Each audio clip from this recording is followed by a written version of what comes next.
As always here on Monday, I tried to filibuster to 9:15. I couldn't quite get it to work, but I figured you just wanted to get stuff off your chest, man.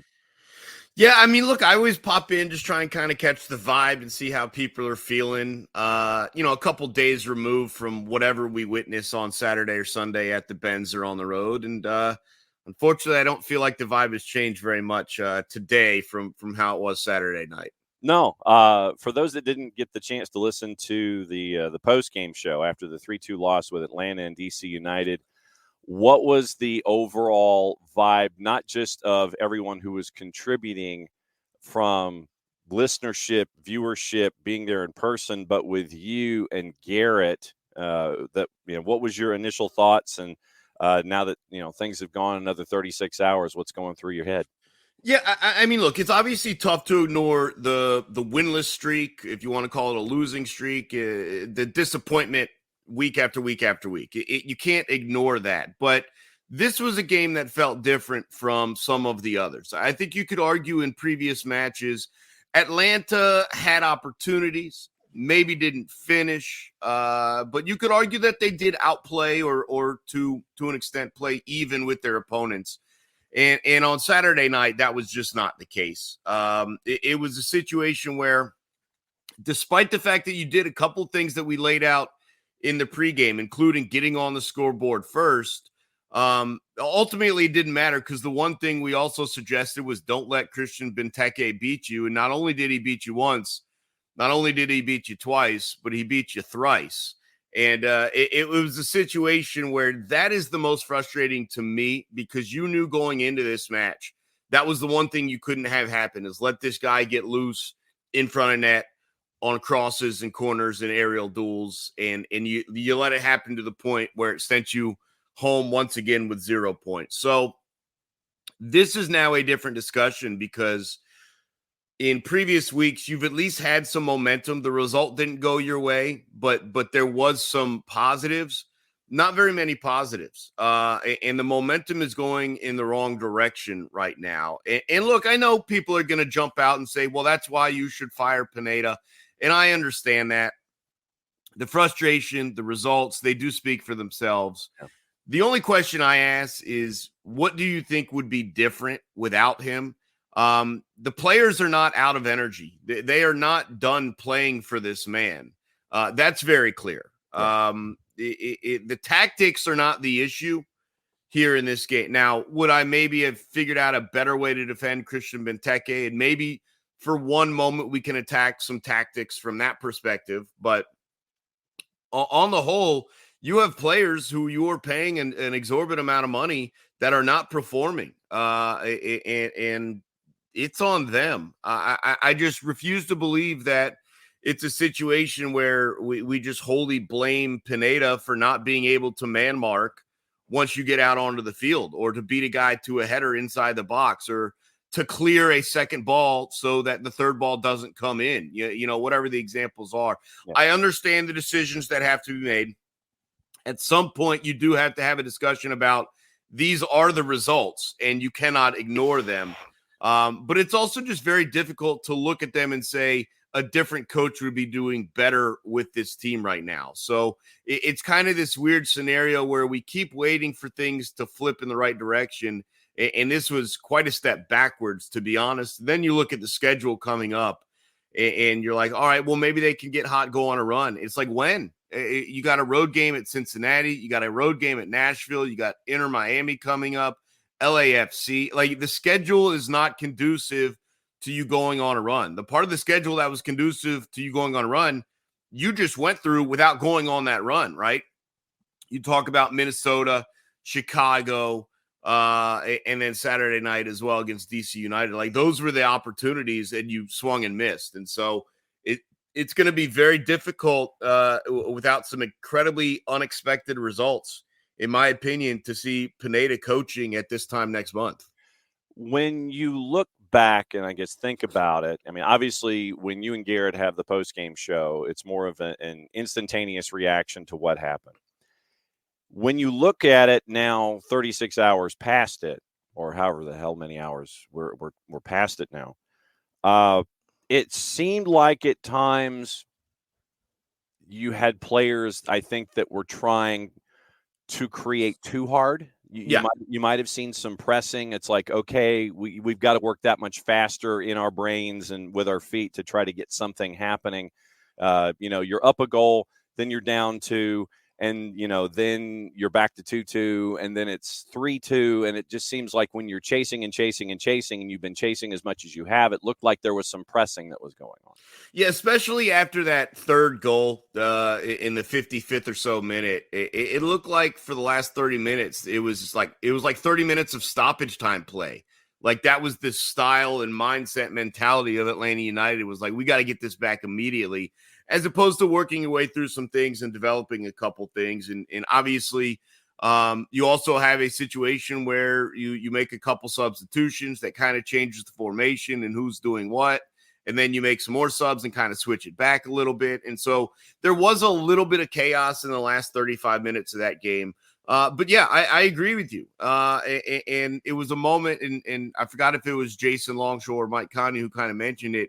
It was a moment that looked like and felt like the players felt the pressure that is on the team and on their manager, and wanted to play for their manager, and just did it a little bit to the wrong side of things. And so can you take that energy? Can you kind of find a way to utilize it and maximize it potentially? But again, a very difficult schedule coming up. But I mean, look, in every sport that you can tell me as many times as you want, we don't read social media. We don't see those things. I'm not listening to the radio, but the reality is, yes, you are. And there's no way you can possibly ignore the conversation being had by the Atlanta soccer community. And look, this is different from the other coaches who have been fired. This is a guy that is beloved by his players and by the staff and by, for the most part, fans, to be honest. Everyone in the media, to be honest. No one has a curse word to say about Gonzalo Pineda, but the results are the results. And you do understand at some point those discussions have to be had. And I think the players are kind of waking up to that and saying, all right, so what can we do to kind of end these discussions? And they were trying to do that, but just like in baseball, if you grip a fastball too hard, you're not going to be able to control it. It takes the right amount of pressure, the right amount of release, all that stuff. And so we saw that a little bit on Saturday night. Hopefully maybe that's a lesson learned and they can correct that. And who knows, maybe Wednesday you have a shock result on the road at TQL Stadium. Well, and I think you make a valid point here, is that I think that if Gonzalo Pineda had lost the team, and I would use air quotes here, if he's lost the team, then you would not see the continued fight that you see in them, where if they're down a goal, it's like, all right, fine. Yeah, we're down a goal. I don't know what we can do here. You're not seeing that. You're seeing a continued effort by whomever is out there on the pitch for Atlanta United to continue to chase after results and chase after results and chase after results. And I think that to your point, because they understand that, because they haven't given up on their coach, because they haven't given up on the philosophy, that's why you continue to see all of these things that you're seeing when it comes to Atlanta United. If it was different, it would be like, and it probably would have been a lot sooner than, say, this past week. It would have been like, yeah, all right, fine, But no, you still see that effort that is there. When Gigi post-match says that it was embarrassing, and then it's like, okay, they understand it. But once again, it dials back to that idea of pressure and trying to be there for that coach. Like I said, I don't think they've given up on him at all. No, certainly not. You talk about the fight. You talk about the energy as well. And look, they're pretty careful with their comments, but you can read between the lines a little bit.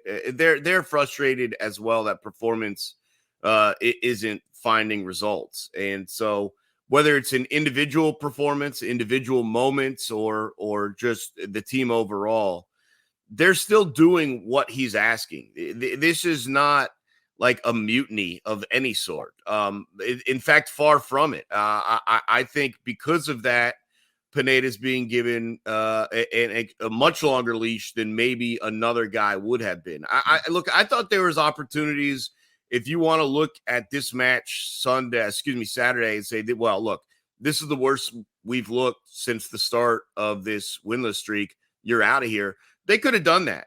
And I know it's a short week and time gets difficult and all that stuff. But if you were really looking for an excuse to get that guy out of the franchise, you would have done it Saturday night. I think it's very clear that they don't want to fire Gonzalo Pineda.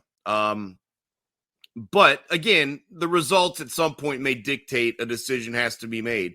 You're still early enough in the season, things can turn around. Mm-hmm. The MLS playoff format will allow you to have some real bad runs in the course of a season. But if you get hot at the right time, who knows what can happen. And so you got to keep that in mind. The Eastern Conference is incredibly muddled once you get to like 4 or 5, more so 5. Yeah. And so there's still opportunities to get wins. Again, it's not going to be easy. You're going to have to find a way to get points on the road.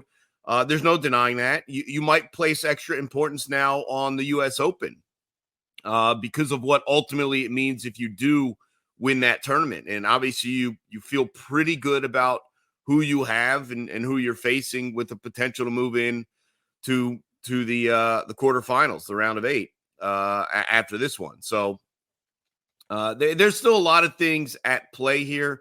But again, you're still relatively early in the season. You're not so far gone. You had one really bad performance this past weekend. There's no denying that. But you've had some others that you should have been rewarded and weren't.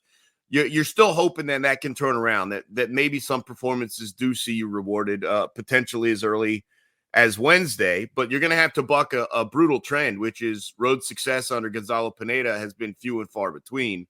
What happens if you do win a game? How do those conversations start to change? And so really looking forward to Wednesday night because it is a situation. And I've been kind of hesitant to use the term desperation a little bit, but you're getting real close to calling these games desperate times for the organization, but certainly for Gonzalo Pineda.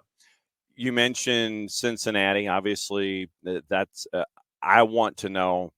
And we can pay attention to Laurel Pfahler and everybody else up there. I want to know what their lineup looks like in the midweek. Nashville, for me, is going to be another interesting one because Nashville, you don't know which Nashville you're going to get. Is it going to be the one that has not been scoring, that has not been defending, that has been giving up a lot of goals? Or is it the one where Sam Surridge has decided that he wants to show up and be that second goal scorer for Nashville? So, I mean, it's going to be an interesting week for a bunch of different reasons because of who you're playing, the obstacles that they present or don't present, and then what you have to do.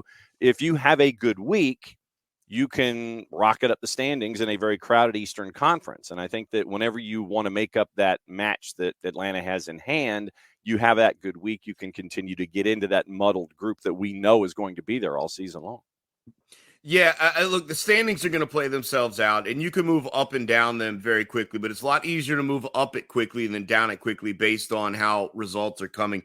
The bottom line here, and it's an incredibly tall task, is like 4 points over these next 2 games. And whether it's Wednesday night at Cincinnati, whether it's on the weekend in a early game against Nashville, you got to find at least 3, but really you got to try and find 4. And you got that with the looming US Open Cup. And you're right.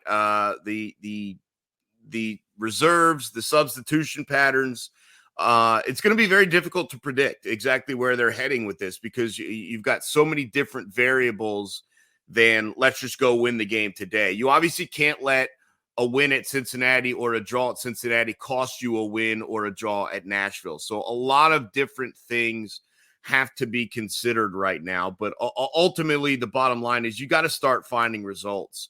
And I don't care if you look good finding results or look bad finding results. They've got to be results. My buddy Grant McCauley, who covers the Atlanta Braves, says you can win ugly. You can win ugly, but you can't lose pretty. There is no style to losses because they ultimately end up in the same manner. And I don't care how it looks, but if you get 3 points, we're all going to go home happy, especially after the run that Atlanta United has suffered. No one's going to sit here and say, yeah, I know they won, but did you see this? Did you see that? No, it's going to be, can you believe they went on the road and took 3 points from Cincinnati? Can you believe they went on the road against Nashville and grabbed all three. I mean, so I don't care how it looks. They got to find some results. And then, yes, like it's going to be very interesting because if you do, you go from like 10th to 7th to 3rd or 5th, like real quickly in the space. You get 6 points in 1 week, you're jumping some spots. So the opportunity is still there. It is still a long season in front of you, and you're really not that far from where you need to be in terms of points. Now the problem is the effort we saw on Saturday night, the performance.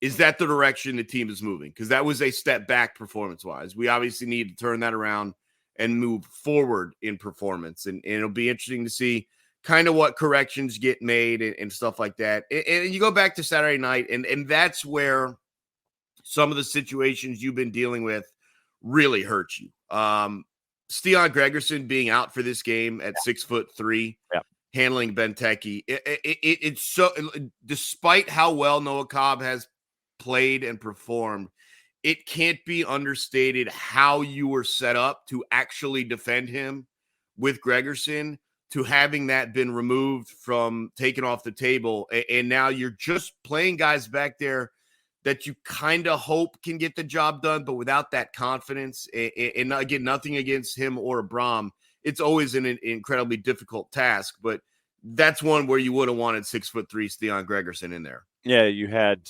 Brooks, who was helping out at times, and then I think it was the second goal for Benteke, and I will stipulate that Christian Benteke is a unicorn. I mean, literally, he's 6'4", 240. I mean, look, he's a zero technique. I mean, the Falcons could use a guy with that kind of size.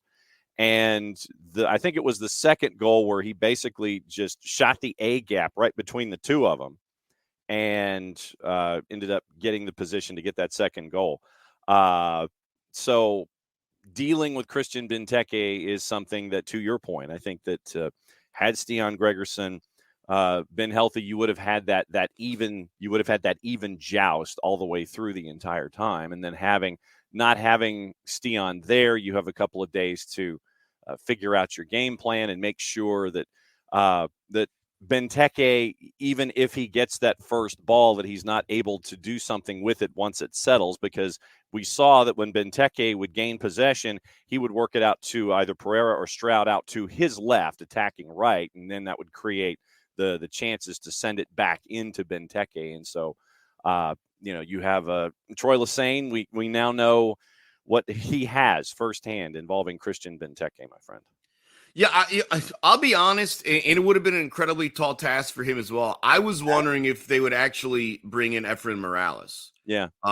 Just from a physical standpoint, knowing what Benteke was going to try to do against you. I was kind of wondering if they were going to start Morales. They went with Cobb, and that's understandable.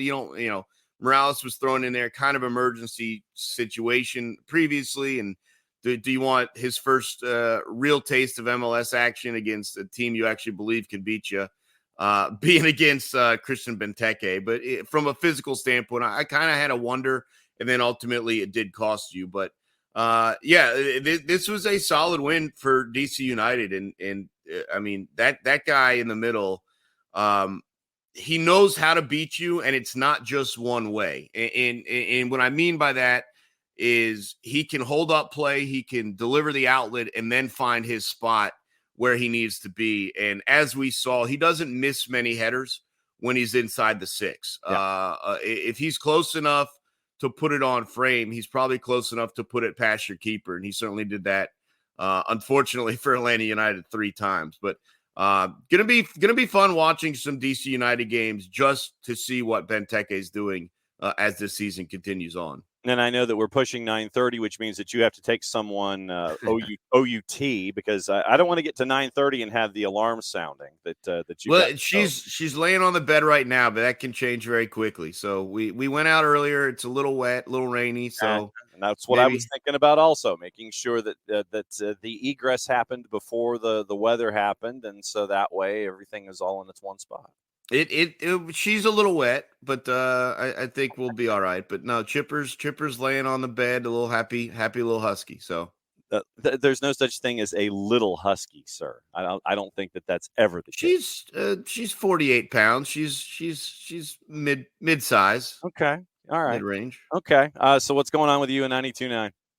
Yeah, we're gearing up for it. Just like you said, like we know, a lot of games coming up, and unfortunately, 3 of the 4 on the road. So I will be in studio on Wednesday night with Garrett. Obviously, Mike and Jason will be there live at TQL Stadium, and then early action on the weekend, Saturday. Pregame will start at 12:30 on 92.9 The Game as we face Nashville there at 1:30, and then we're continuing to be involved with the U.S. Open Cup. I know we'll speak before then, but we'll have full coverage of the U.S. Open Cup as well as Atlanta United heads a little bit towards the Carolinas. So a lot of matches coming up. I think it's 6 in 22 days or something, whatever the number is. So, just a lot of coverage, and hopefully we can get some points and get moving in the right direction. I think there's a lot of negative talk right now. That 3 points in Cincinnati, if you can find a way, and I don't really have answers to how you do that, but if you could find a way, I think we can move hopefully forward and not bring this up every single time United takes the pitch. No doubt about it. At Abe Gordon at 929 The Game. As always, my friend, thanks for dropping by on a Reaction Monday and not boycotting as you continue to threaten to do so. It's always great to catch up with you, my friend. You got it, man. We'll talk to you next week.